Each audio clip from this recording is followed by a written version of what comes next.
Hi, it's Dawn from Dawn's Dirt. Welcome to the episode today. We are really excited to have Nicola Irving with us. Today we are diving into the world of high-quality, locally raised pork with Irving's Farm. If you've ever tried Berkshire pork before, you're in for a real treat. This isn't your average grocery store meat. Irving's Farm has built a reputation for breeding heritage breed pigs with care, resulting in pork that's rich in flavor and unmatched in quality. We'll be talking about what makes their pork different, how they raise their pigs, and why sourcing meat from a local farm matters. Whether you're a foodie or a farmer or someone who wants to know more about where their food comes from, this conversation will be here for you.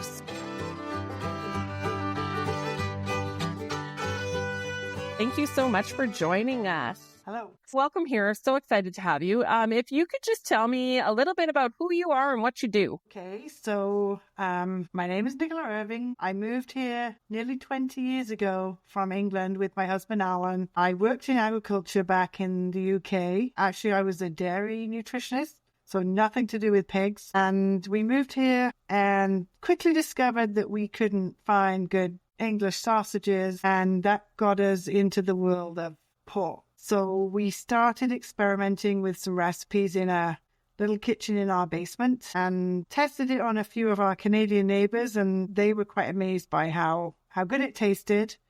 And so that got us into making pork products. And at the time, we didn't have pigs, but that is kind of a natural transition for us. So basically 20 years on, we run a meat processing facility right here on our farm. We have outdoor raised Berkshire pigs, come full circle from doing all the breeding to not doing the breeding ourselves right now. We can talk more about that later and why. But we do a grow finish operation. We do all of our own butchering. So we have control of the process right from beginning to end.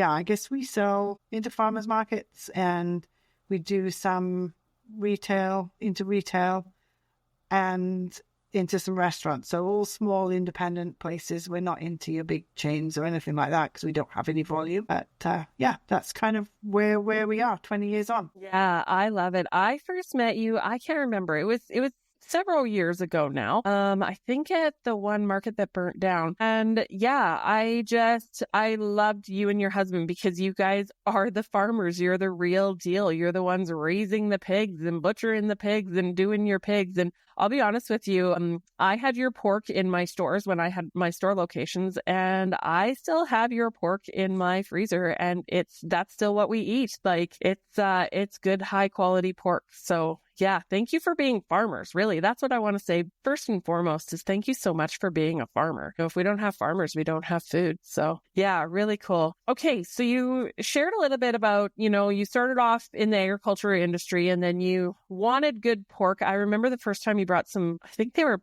blood sausages. Do you do blood sausages? Yes. Yeah, we do.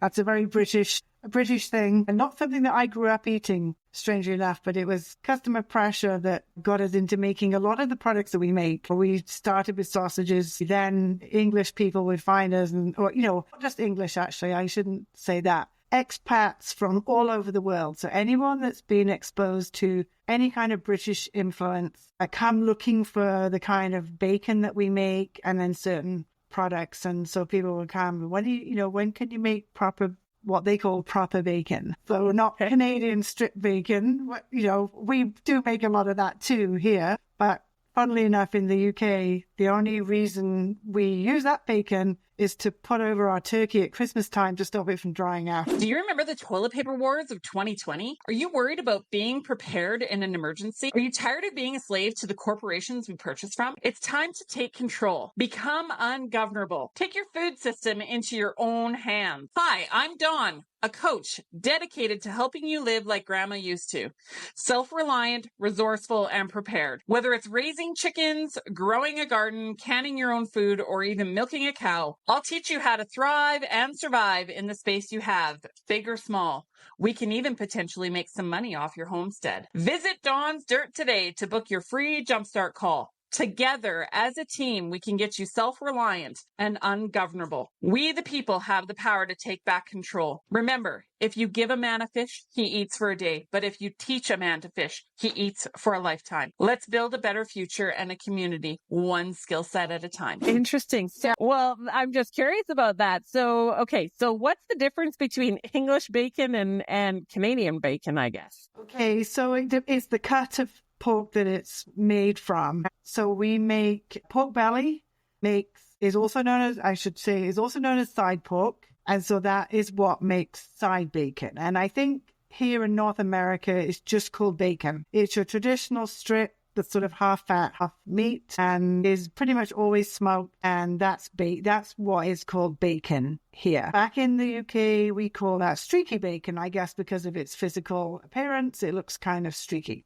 British style bacon is made from the loin of the pig, so the same cut of meat that you get pork chops from. It's cured, some is dry cured, some is cured with a brine, but regardless of the curing method, it is like a really, really thin slice of pork chop, but it is being cured, so it's bacon. So it has that salty taste, it has that sort of pinkish color that you recognize with bacon. That's the cure that does that. And gives it its characteristic flavor. And in the UK, a lot of people, we're not used to having heavily smoked products or any smoke. So what we call the British style back bacon is an unsmoked back bacon, and we do a smoked version too. And I think that's why here, when people talk about Canadian, there's bacon and then there's Canadian bacon, and often it's associated with female bacon from out east that has the cornmeal coating around the outside. And so that's also made from the loin. It's a very similar product, but it's nearly always smoked, and the smoking is the difference. I think we would call British products, UK products, unsmoked, and North American stuff is heavily smoked. Hey, yeah. Fascinating. All these pork things. I love it. Okay, so what separates your pork? So you raise Berkshire pigs. What separates your pork from, anything you'd find in a grocery store? What's so different about your pork? I think there are two aspects to look at that makes it different. Number one is the breed. So we're working with the Berkshire. Berkshire is a county in England. And actually back in England, we would pronounce that Berkshire, not even Shire. That Shire pronunciation, again, is a very North American thing. And we just naturally say it like that now. But Berkshire is a county in England, just west of London. And that's where the Berkshire pigs were originally discovered back in the times of Oliver Cromwell, though hundreds of years ago. And the troops that were out there fighting found these wild pigs and kind of caught some and realized they were delicious and kept them, domesticated them. And apparently there has been a royal herd of pigs, Berkshire pigs, for sort of since then. It's ongoing. So the pig is a black-haired pig. Its skin is black, actually, until it goes through the slaughter process. And then once it's been through the slaughter process, there's like a pigment that comes off the skin. So it then looks like a normal pink pig. But what is different about that breed is that it's like heavily marbled. So there is fat layered between the meat protein that makes it like fat is where all the flavor is in meat. And I think this is why there's a big difference between what we do and commercial meat. So I'm going to flip over now to commercial meat and why that is then different to the Berkshire pork. So in, the last few decades, we were all told that fat was bad for us, and animal fat especially, and fat makes you fat's unhealthy, all those kind of things. And so what has happened is that farmers, so not small farmers like me necessarily, but big commercial farmers, and they're the ones that feed the world. Let's make it clear, I'm never going to feed the world, but big commercial farmers, they are responding to what consumers are asking for, and what they want is leaner, they want cheaper meat. And so all they've done is bred these animals. So they select the ones that they do a lot of testing. They measure depth of fat in the back. So between the skin and like where your ribs are, I guess, they measure the amount of fat that they have. And as they're breeding, they're selecting for leaner and leaner pigs. It's like genetic modification, but it's not done in a lab. It's natural. Genetic modification is a very natural thing. And this is basically selecting those genes to give you what you want in an animal. Modern day pork is they've bred all of the fat out of it. So it's lean. But what they've also done, as they've done that, is they bred out, you don't have any fat, you lose your flavor, and you lose your moisture. And so pork very much sort of went out of favor because people would buy grocery store pork chops and they would cook them up. First of all, they're overcooking them, but they're cooking them up and there's no fat in there and they just dry up and it's pale. And it's like having a piece of cardboard, right? It's just like chewy and tasteless and dry and nobody wants to eat that. And their pork went out of favor. And it's kind of sad really because it's not the pig's fault. It's what consumers have been asking for. And the farmers have just bred and given the people what they want, but then the people don't like it, right? So when we work with a breed of pig that is old fashioned and still has some of that marbling in there, it gives people a taste of old-fashioned pork. And I often get customers saying, well, it tastes just like what my grandma used to raise on the farm, because that's basically what it is. And so the second aspect of that is commercial pork. You know, people want cheaper and cheaper food. And I always feel like that there is no such thing as cheap food. There's always somebody pays for it somewhere along the line. And so again, along with the breeding, they bred these pigs to grow faster. They're growing leaner, but they're also growing faster. They are using a smaller amount of feed to get to a weight where they can be butchered. So that's efficiency. And unfortunately, the pork industry, the commercial pork industry right now is not as bad right now as it has been in recent years, but these poor farmers there's so many of them going out of business because they're just losing every animal they sell. They're losing money on, and they sell most of them on contract. They have to meet certain standards in terms of weight and amount of fat and depth of the loin, and they get paid on that. They get penalized if they don't meet their requirements. And it's the big companies that are basically dictating and controlling that. And these farmers are not getting paid fairly for what they're producing. So I have no gripe with commercial pig farmers. They're trying to make a living, but I would not want to be one of those people. And so doing what we do just gives us, it doesn't matter to us if one pig is, 10 pounds heavier than another, or it has more fat on its back than another one does. And they do vary. They're a little bit like us humans. I find that we can have pigs all out of the same litter, and because we get to grow them and then we get to see all of the carcasses because we're cutting them ourselves. And you can get even in the same family, you can get some that are really, really lean and don't have much fat at all, and some that are have way more fat. So I kind of feel like they're a bit like us humans. Some of us are more predisposed to having fat, and it's not necessarily genetic, right? I think it must be genetics, but it doesn't seem to work out that way because they're siblings and they're not all built the same. And I think we see that in human families too. So, but then the very last thing that makes us different is that we are growing our animals more slowly. They don't get anything special necessarily for feed, not a lot different to maybe what they would get in a commercial, but they have access. So you feed them. Sorry, what do you feed them? It's whatever grain. So we have about 40 acres here that we grow grain on. We don't have enough land to have our own equipment. 40 acres does not warrant buying a combine and things. So we have a neighbor that kind of does that. We contract them to do that for us. They plant it and harvest it for us. And then we have bins here. It goes in our bins. So it's whatever we grow.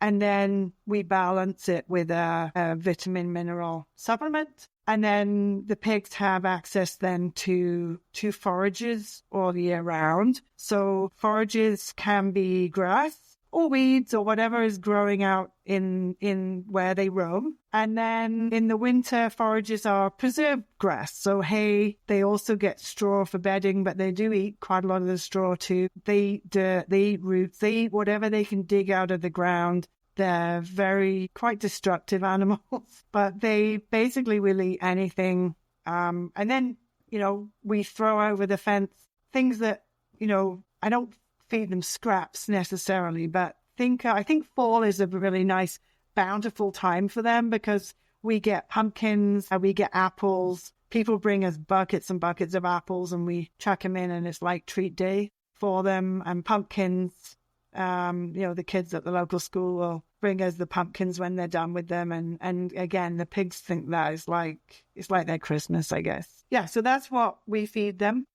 And so whatever forages we give them too.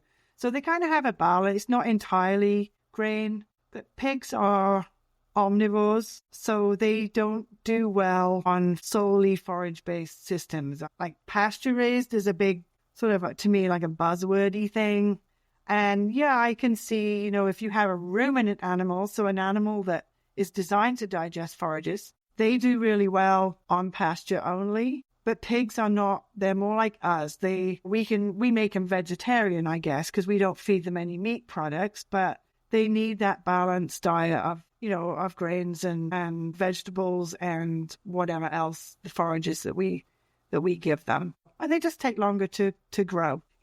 We have them in batches, and when they're ready, they're ready. And if they get a little bit heavier, well, that's what they do. We butcher every week of the year, so it's whatever is ready at the time or whatever we can catch. Sometimes when they're running around in the field, occasionally we have a really big overweight one come in and we're like, where have you been hiding for the last few weeks? Because we're avoiding Monday night is our sorting, loading in the trailer kind of event. And it's funny. There's obviously some that are smart and they disappear when it's time to go to the slaughterhouse, unfortunately. And I love it. I love it. Wow, man, that is so much information. And there's so many things that I'm like, what a great point. What a great point. What a great point. I love, love, love how you talked about genetic engineering and genetic modification. I think there's a lot of misconceptions in society about those things. Yeah. And so to hear from a farmer's mouth that your pigs are just natural and that pigs are they're not modified. They're just bred differently. I really appreciated that. And I love too that you spoke to the commercial system. As you know, I was a farmer for a long time, and I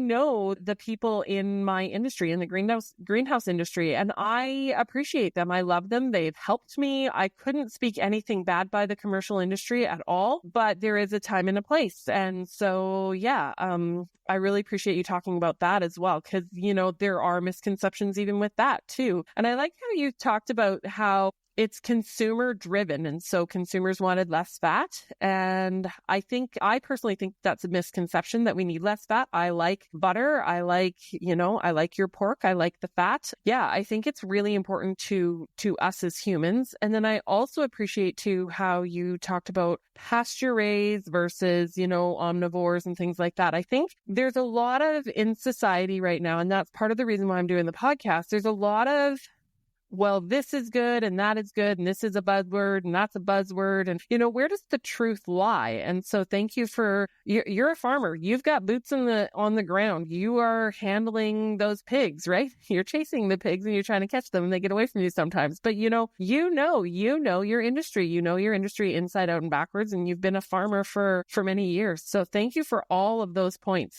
Couldn't agree with you more. Honestly, couldn't agree with you more. Okay, so could you walk me through a day in the life of a pig at your farm? And then maybe could you touch on, because you said you raise them and butcher them, but you're not farrowing. I think that's the right word, farrowing them out. You're not making the babies. Can you tell us a bit about that as well? Yeah, sure. Well, let's start with that point. So when we first started this, I still consider us to be small scale, but we were sort of micro scale. We were just playing with it really to begin with. And so we started our meat shop. I guess the meat shop bit started first. We were just buying in pork when we first started making our sausages. And then I think within the first 12 months of being in business, we got into raising the pigs ourselves. It was a very steep learning curve. We had never raised pigs ourselves. I learned about them at university, and had seen them in barns, but I had never actually had them on our own property. And so That was a very steep learning curve. But I would consider after this many years that,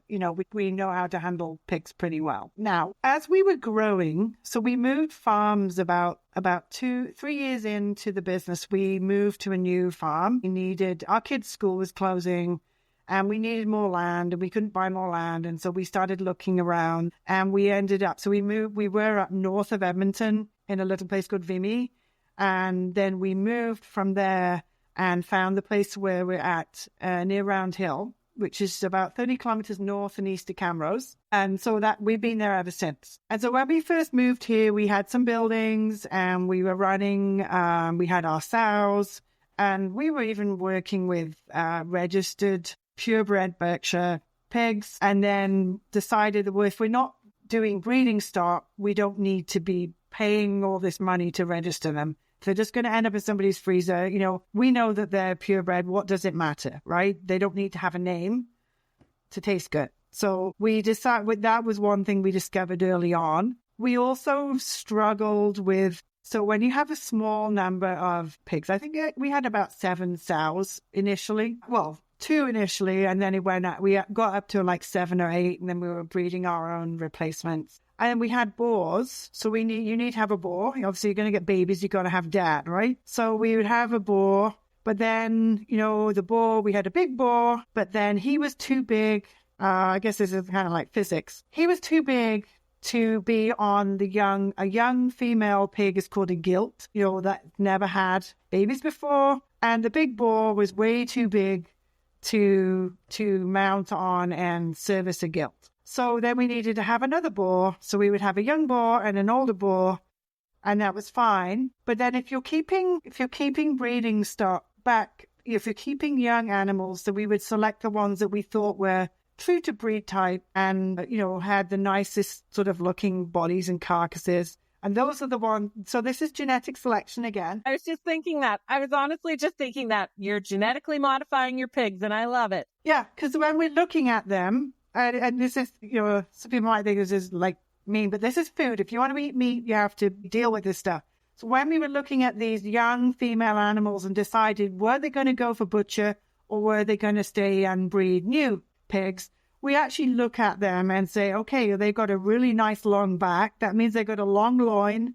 That means lots of pork chops. And they have a really nice big fat back end, which is ham, right? That's our ham. Berkshires naturally have very short legs. They're a very efficient animal. And so when we're looking at the animal and deciding what to breed for future pigs, we're actually choosing animals based on what we think the carcass is going to be like, because that's the whole point of why we're breeding them. And so, yeah, we would have big boars, small boars, trying to do it all. But when we came to then want to breed the ones we kept, you can't use the same boar, because basically you'll be breeding to their daughter. And that's a big no-no. Now, because Berkshires, they're a heritage breed. They're not on any endangered lists, but they are still considered somewhat rare.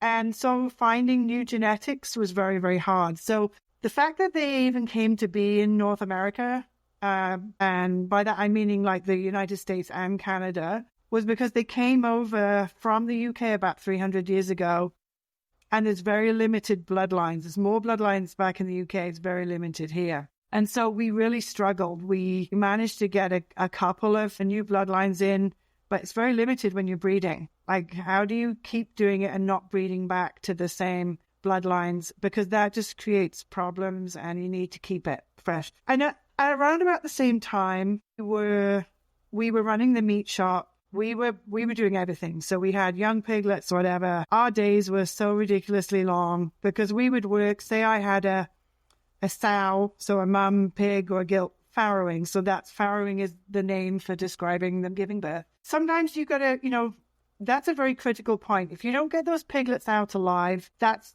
all your future profit gone down the drain. So I spent hours sitting in the pens with our sows and just watching, and they pop a piglet out about between 10 and 20 minutes. And, they might have 7 or 8, they might have 14. You don't know exactly. So big litter sizes. So I have a question. Can I interrupt you? Actually, I have a question on that. So you mentioned, and then I've got thoughts too, but you mentioned that you had to get them out. What does that mean? You had to get them away from the mom? Okay, no, we'll just make sure that they were born alive.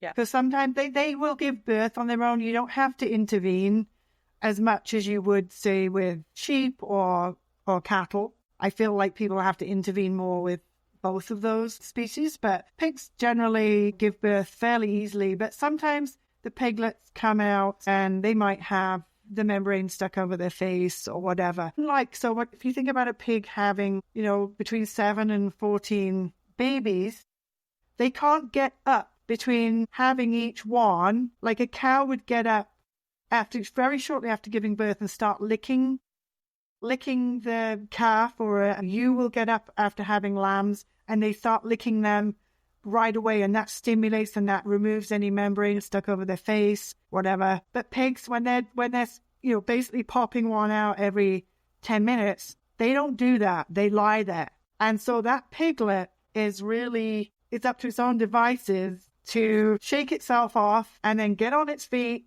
And then the first thing they do is wander around to mum's belly and they try and latch on a nipple, right? She's got all these nipples there lined up. So they're popping them out one end, they're coming round, getting on, and they're drinking. That's a natural instinct. But yeah, mum can't get up and down in between, and she doesn't lick them. So I think in commercial operations, and I haven't worked in them on this, but they tend to farrow in crates. And I don't disagree with that for a short period of time, because what it does, it allows those piglets to get away from mum and not be rolled on or stepped on or what have you. So, the numbers matter. Like metrics for growing commercial pigs is, the number of live piglets per sow per year. Those are metrics that they track, right? That's really important.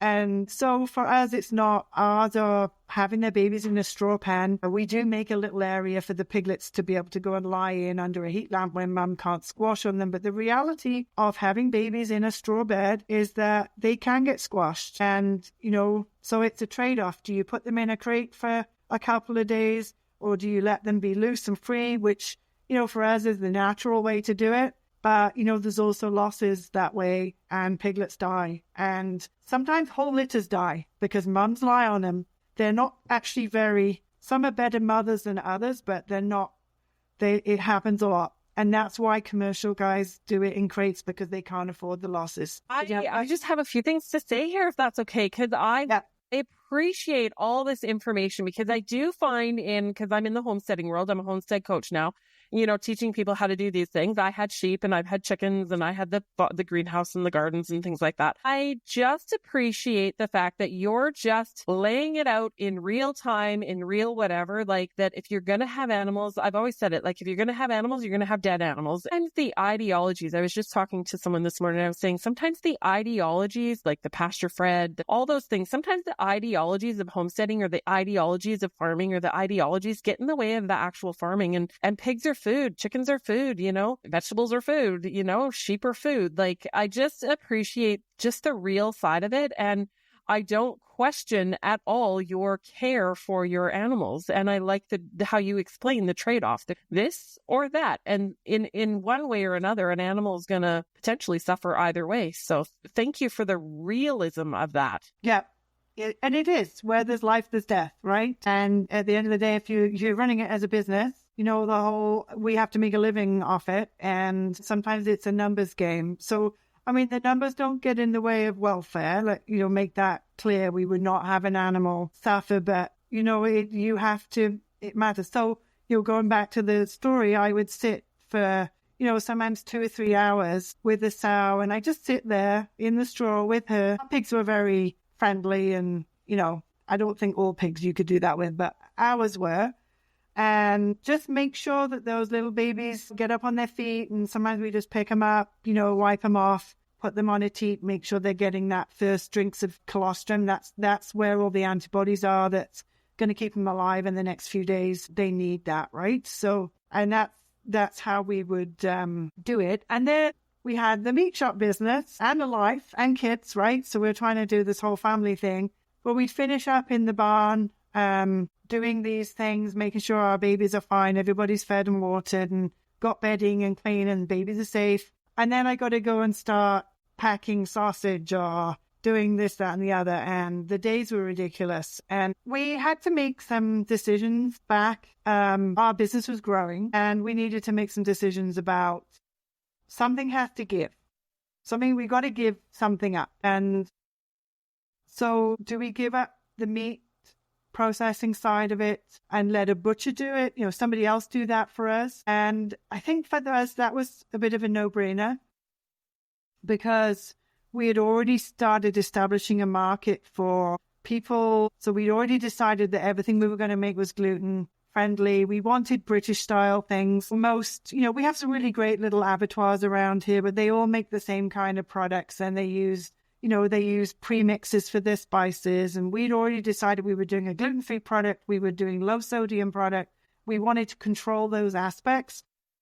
And we wanted to do sort of custom cutting and things like that. And if we outsource that to somebody else, it wasn't going to happen. We can't guarantee a gluten-free product when it's made in a facility with other gluten-containing ingredients. And then we looked at the pig side and said, what would it take to expand that? Could we expand it and hire somebody to help with the work? But really the buildings that we had, we'd have had to invest a lot of money to expand that operation. And it really wasn't making enough money to pay somebody else to do it. I think farming rarely is like that. Like if you don't do it yourself, not that we're free by any means, but we're willing to put in the hours. And my husband, Alan, often jokes about, because we just take a salary. He said, oh my God, if we ever worked our hourly wage, it would be, nobody would do the job. Nobody would work. I just have to speak to that point because, as you know, I was a farmer too. Like I grew vegetables for people. And sometimes I would leave the farm and I'd say to my staff, I don't know if it was rude or whatever, but I'd say, I'm off to earn your wage today because, I was working like insane hours for, maybe $3 an hour. And I just, on my podcast last week or a couple weeks ago, or the episode came out last week, I interviewed some young men, and then we just crunched some numbers on it, and they were talking about their beef, and they were just getting into beef, and we did some numbers, and they were working for $7 an hour at 20 years old. They were working for $7 an hour. So again, like to hear it over and over and over that farmers just basically sacrifice themselves to put food on other people's tables. So thank you for being a farmer. Yeah, no, thank you. Yeah, some people call it living the dream. I don't know. It's a lifestyle choice. There's got to be other things that make it worthwhile. And, it's not all about the money for sure. But yeah, we still have our bills to pay. We still have a mortgage to pay. We still have put food on our table, all those things. So it's not like, we have a free lifestyle. But I think sometimes, people look at farmers and they have no idea, like the debt that farmers carry. Yeah, they have land and they might drive trucks and they might do this, that, and the other. But, the blood, sweat, and tears that got there and the sleepless nights from, worrying about, how they're going to pay their bills.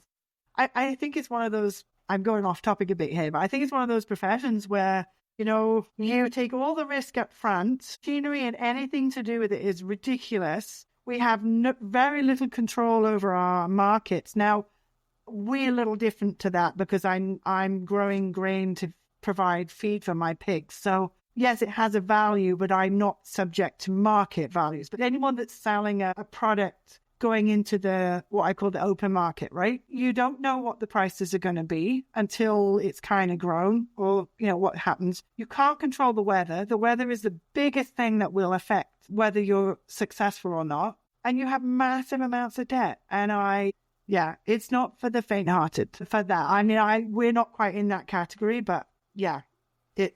Hey, as you're speaking here, I'm welling up with tears because as you know, I sold my farm just over a year ago. And when I sold, I was just shy of $1 million in debt, and I sold my farm for just over $1 million. And you know what? The thing is, I miss it. I would go back and do it again in a heartbeat because I loved it. And, I don't know if you can see my hat, but it says it's in my blood. And that's just it. Once you're a farmer, that's just who you are. It's your whole identity. And so, I hear you. And the stress, hey, I would lose my speech. I don't know if you ever talked to me at any point where I was stuttering and slurring my words, but that was stress. And again, here I am a year later. I don't have debt right now, but I'd go back to that stress and I'd go back to that debt in a heartbeat if it meant that I could farm. Yeah. You say it's the lifestyle thing, but you still have to live, right? So yeah, for sure. And I made the right decision, for sure. Like, there's no doubt in my mind that I made the right decision. And I do think that there's something for me on the other side here. And I'm actually going to probably get into some chickens and eggs again, because it's all I know. Farming and growing food for people is all I know how to do. Like, I tried having a job this year and got fired. So as you know, I've got a bit of a mouth. And so, yeah. So where do you like, so you don't raise your babies, you don't raise the mamas anymore. So you buy your pigs in, you raise them. Just walk us through that. Yeah. So just when we talk about buying our pigs in, it's not as simple as just going out and buying young pigs. So when we decided to give up the breeding side of it, we actually found somebody to do the breeding for us. So we were still somewhat controlling that aspect of it. We're not just going to an auction mart or buying things on Facebook or, it's a little bit more controlled than that. And so we worked with somebody that did it for us. They did a good job for a while, but we expanded and then their situation changed. And so we decided not to continue with them. And it just so happened, it was almost like within a couple of days, we found a gentleman, farms up north of Barhead, and he had Berkshires and he was breeding them for somebody else. But anyway, the contract had ended or whatever it was. And he was just about to get out of them. And we had decided we were looking for someone new, reached out to somebody from Alberta Pork, actually, and said, do you know anybody that breeds Berkshires? Because we're looking for a new breeder. And he said, yeah, hey, connect with this guy. So we got, and I think literally it was a handful of days that we stepped in. It was just the right time. And he said, I really didn't want to give the Berkshires up, but they don't work in a commercial setting. They get penalized for having black hair and what have you. And he said, I would love to breed for you. He's happy because we pay. Obviously, the Berkshire is a little bit slower growing. We pay him more than he would get putting them through a commercial stream. He breeds them how we want them. And actually, he's a genetics guy too. He helped us get some new blood in there. So it took a long while, but he imported Berkshire semen from Ireland. And it took months because of the CFIA and all this stuff going on. But eventually we got some new semen in. And he has been breeding. So he starts by, you do a crossbreed and then you keep breeding and breeding and breeding until your bloodline is I think it's something like 98% pure, something like that. So in our eyes, that's good enough for us. It's purebred Berkshire. So yeah, we have some new blood. So that's great. He does farrow in so that's the pigs give birth in a conventional barn, they're inside. Again, we talked about there's some reasons for that. But the other thing is we need a supply of pigs all year round because we're selling pork all year round. We're not seasonal. It is not fair to do an outdoor system for us and having pigs, say like the weather we just had the last 2 weeks. I'm having babies in that weather. Like that's not, I think that is I don't say cruel, but I think there are better ways to do it. And so for us, this is the perfect solution because these babies are born in a warm environment. They're very well cared for. And then as soon as they are weaned off mum, and then they still have 2 or 3 weeks there, and then they come to us. So we pick the time. Again, we wouldn't bring pigs from an inside situation and throw them outside in -30. That's not fair. Sometimes we play with the weather. He'll keep them a bit longer when it's cold. And then we kind of pick our time because we're really transitioning them sometimes by up to 20, 30 degrees. And you know what it feels like for us, right? When the weather swings, and I'm putting a pig from an inside place to suddenly living outdoors. They have to have a period of time to harden off a little bit and get used to the cold and grow more hair. And so we try and do it, as gently as we can. Summer, it's no issue whatsoever. And so a day in the life of our pig basically means that if I just describe how they are. So we have, I never measured the actual acres, but we We have maybe 10 acres of pasture, and then we have a barn. So we talk about a barn. It's not like a commercial barn. It's a building with it's open on one end. Inside is concrete floor, and we have some panels and some sorting pens in there. But basically, we fill it with straw, and the pigs have the freedom to go in and out. We also have some couple of outside shelters. Again, they're just like a horse shelter, 3 sides with a roof, and we put straw in. And then we also have bales of hay and straw sort of set up around the field. And the funny thing is that the pigs, even when it's cold, sometimes they can go in the building and bury themselves in straw, which they do when it blizzards, but even it can still be minus 20 and that's sun shining, and they choose to be outside. So they get the choice. I guess that's the thing.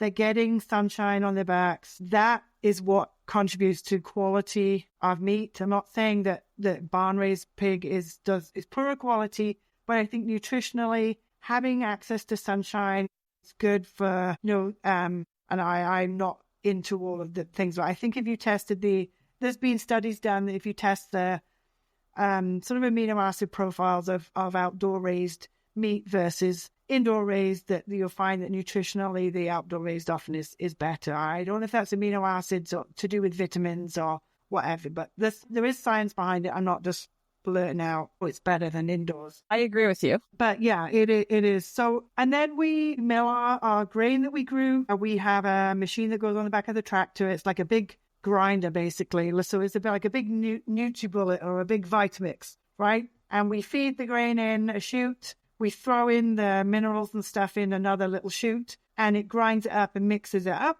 And then we drive into the field, and we have these big hoppers in the field. And Alan does all of this. I don't really do this, but he'll take the lid off. Auger goes up in, and then it basically augers all the feed up into the bin, and then the bin is full. And we put enough feed in those bins for the pigs to last them about a week. So we mill feed and fill feeders about once a week. And pig feeders are kind of neat because they've got these like all these little openings. So it's a big hopper, and then at the bottom it comes out, and there's like little hatches, and there's little metal covers or plastic covers, or depending on the design, that goes over. And pigs are super smart. I think everybody knows that pigs are smart. But they have these like little doors on top of where they get the feed. So they go with their nose, and they put their nose under this little flap. The flap comes up, and then they stick their nose in the hole, and they eat the grain that we milled for them. And so they have access to feed 24 hours a day. They eat when they're hungry. People talk about the terms, oh, you're being a pig, right? People think pigs are greedy, but really they don't. And we found, I think that by having them free access to feed whenever they want it, they actually eat less than if you were trying to feed them twice a day. And then you don't have that frenzy going on. Because I don't know if anybody's been, and you maybe just feed them once or twice a day. When somebody comes with a feed bucket or whatever, there's like, supper's here, right? There's a big mad rush. And unfortunately, some of the more timid animals get pushed out and perhaps don't eat, and they don't grow as well. So having access to feed 24 hours a day is easy. And it's easy for us.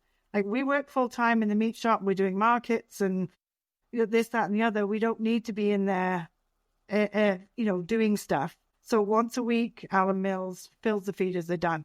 The other thing that we have here, and we invested in this when we first started doing it, is that we put waterers in. So in our climate here, keeping clean water for animals is very, very challenging. Pigs are very, very dirty feeders. It's like they go with a mouthful of food, and they like put their mouth in the water and slosh it around, and then all the contents of their mouth goes into their bucket. They're just dirty feeders. That's just what they're like. And so when you go with a bucket of water to feed them, you can't fill a bucket and then leave it there. In the winter, it would freeze. But the other thing that pigs do is, I talked about them being destructive. They'll drink what they want for being thirsty, but then they'll play in the bucket. They'll get in it, they'll lie in it, they'll whatever. So we use these big heavy rubber tubs that don't break and crack, but they lie in it or they tip it out. They like to make wallows and things like that. So pigs don't ever keep water. You can't give them a water supply and they keep it there. So by using pig-specific waterers, again, they come with little lids on them, and the pigs go with their noses, lift it up, drink. It still gets dirty, but we flush them out probably once a week. But it's always slightly warm in the winter. They're not dealing with cold. They can eat snow, but, that doesn't help their welfare. They'll get the water that they need, but their bodies will be colder, right? If they can drink very slightly warm water, it keeps their body temperature higher. They will convert their food into meat more efficiently. So it's a win-win for us to have water.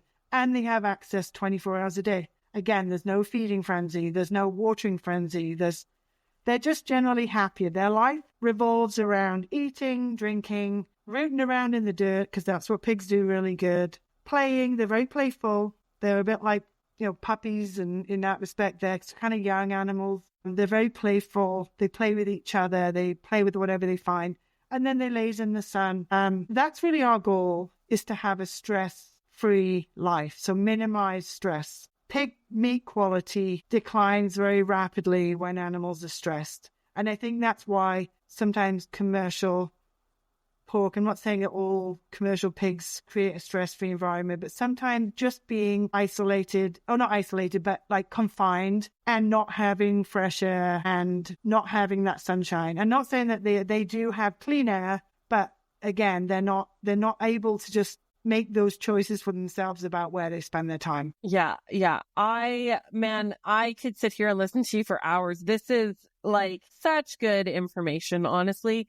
And I just hope listeners hear like the reality of it and the choices that you make and reasons you make them. I absolutely love that you are working with another small farmer. Small farmers need to work with small farmers. I think that's really important. Yeah, just to protect the small farming industry. I think that that's amazing. So yeah, I can't thank you enough for being a farmer. Just in the last few minutes here, so you make your sausages and you make all the, I've had all your products, maybe not the blood sausage, I'm sorry, but I've had all the rest of them. So you make all these things, and you've mentioned farmers markets. So can you tell us about what that looks like and where you sell and things like that? For sure. Again, as the years have gone by, we've tried multiple different ways of selling. When we first started doing this, we really used farmers markets as a testing ground. We thought, oh yeah, well, test it, get our name out there a little bit, and then we'll sell into like some of the big grocery stores, right? And it became apparent after a while that was not the route that we wanted to go. And so we have made an intentional effort to it's not entirely at farmers market. I think 60% of our revenue comes from selling at farmers markets. So, and we've tried big ones, small ones, whatever, over the years. I find that meat is a difficult sell at a farmer's market, especially outdoor ones. So we're dealing with elements of weather. Every vendor outdoors deals with elements of weather, but I'm dealing with a temperature sensitive product. Okay. And I want people to see my product. I'm telling them that it's, the meat is different. It's a little darker than commercial grocery store pork. It's got a little bit more marbling in it. I'm very proud of the meat that we produce, and I want people to see it. But when I sell at an outdoor farmer's market in the summer, I can't display my product. Like, there are ways to kind of put things on blocks of ice, but I really find from a food safe perspective that I don't like that, because the top underneath of the meat might be cool. The top of it is sitting in the sun or whatever. It can't be at a safe temperature. I don't like that. So, displaying is a big problem. We've tried various things over the years, photos of our products, and then it just becomes overwhelming looking at our table, like, what are you actually selling here? It's hard. The other aspect is hauling everything around, right? So we're putting, 50 pound of product into a cooler. I may have another 30 pound of ice or ice packs on top of it, keeping it frozen or fresh. And then I got to lift and carry these 100-pound coolers around with me in and out of the back of a truck or a van or whatever it might be. And I'm sorry, I did that for probably 12 years, and then I'm done. I'm not getting any younger. So what we've actually done is transitioned away from some of these outdoor markets, and we have moved to indoor markets where we actually can have display coolers, freezers, and display our product. We can hold bigger quantities of inventory there. And the other thing, a lot of these markets are now they're more than one day a week. So we're at the sort of in Alberta. We're just selling Alberta. But you can find us at the Strathcona Farmers Market every Saturday. And from May 4th, that is opening on Sundays too. They are going multi-day, so that's pretty exciting news. And so we've got Saturday and Sunday there coming. We've got Bountiful Market, which is a pub, not an approved farmers market, but it's a public market. But that's 3 days a week. We have a approved farmers market in Gasoline Alley. That's 3 days a week. And then again, so these are all, with display coolers and things like that.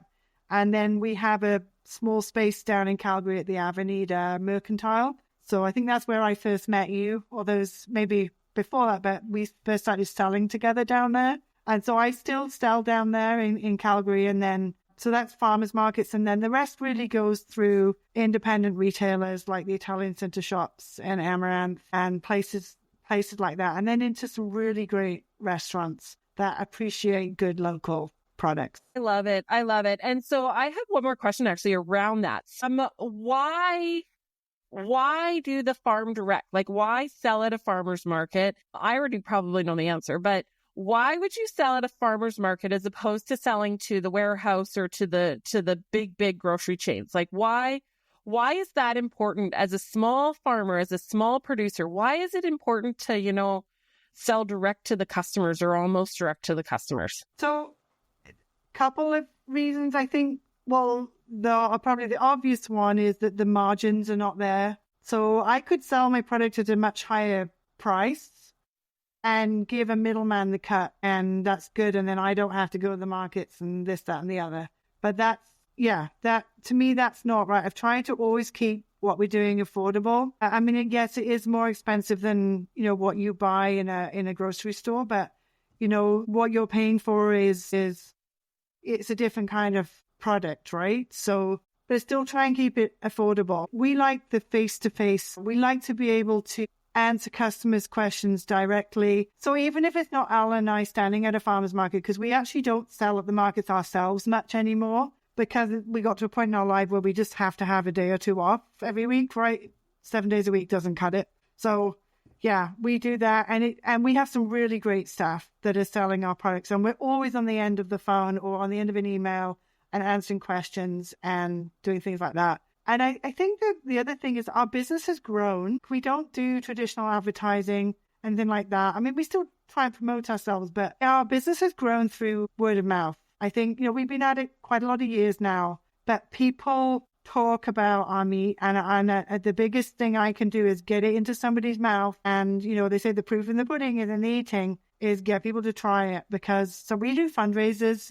That's probably the one thing I like to do, because I get to give back to my communities or organizations in a little way, but I also get my product into people's mouths. And then once they've had it, they get a little bit hooked a little bit, and it's like, oh, I got to have more of that stuff. And so word of mouth. And so by having and building those relationships with our customers is absolutely vital, important to us. So we're not just selling a product, we're selling call it a brand, whatever. I don't intentionally create the brand. Really, I in hindsight, looking back now from a marketing perspective, that's what we have done. We did it without realizing it. So the brand is not just a product, it's the service. It's the fact that I will always respond to you within 24 hours of you contacting me.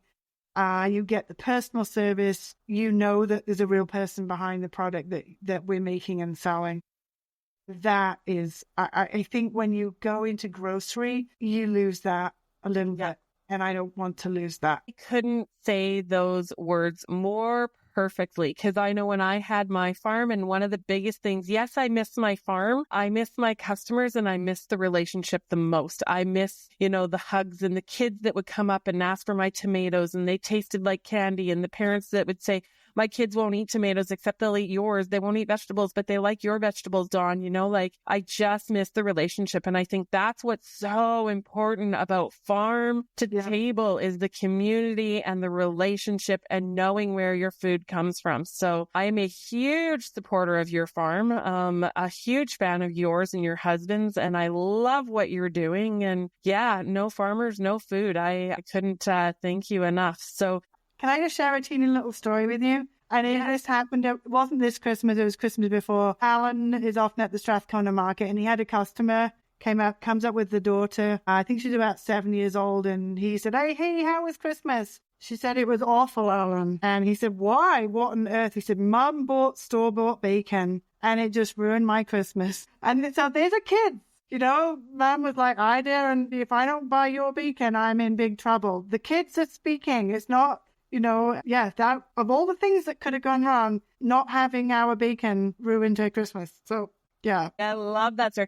But that summarizes that farm to table, right? Like it's the relationship, it's the quality, it's all of the things that you miss out. And again, I'm not throwing commercial agriculture under the bus because those farmers are just doing what they've got to do too. They're just getting bigger and bigger and bigger. But it just shows, the relationship and the difference between a commercial product and a homegrown farm fresh tomato or piece of pork, right? So bacon. Consumers, it's a consumer choice. They speak with their dollars. We don't fit everybody's thing. We're not certified organic, anything like that. Also, someone that is very aligned with those values, they're not our customer.